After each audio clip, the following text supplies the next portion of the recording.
Саляму алейкум ва рахматуллахи ва баракатуху. Ночь Ми'раджа является великой ночью.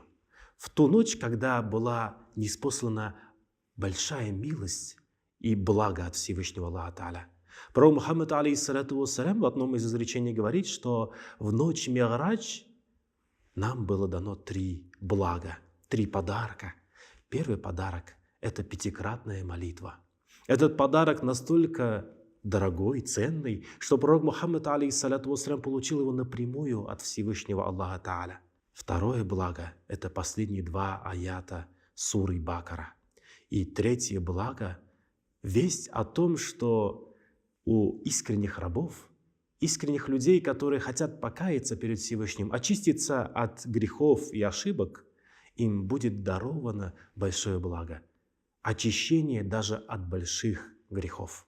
В эту ночь, ночь Ми'радж, желательно сделать много благих дел. Читать нафиль, намазы, дополнительные молитвы, читать салаваты. Если не умеете никакие молитвы читать, то хотя бы произнесите 100 раз слова «Астагфируллах», 100 раз «Ля иляха илляллах Мухаммад Расулуллах» и 100 раз «Аллахумма салли аля Мухаммад». Также описывается, что в эту ночь желательно прочитать 12 ракаатов нафиль намаза и обратиться искренне с покаянием ко Всевышнему Аллаху Та'аля.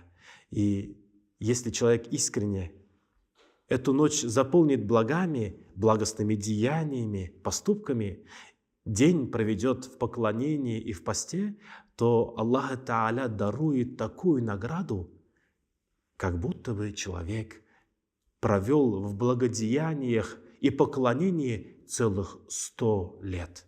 Пусть Аллах Та'аля даст нам, каждому из нас, провести эту ночь и этот день в благости, в поклонении и в приближении ко Всевышнему Аллаху Та'аля.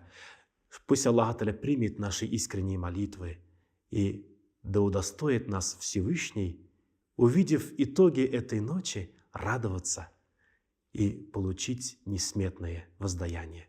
Ассаляму алейкум ва рахматуллахи ва баракатуху.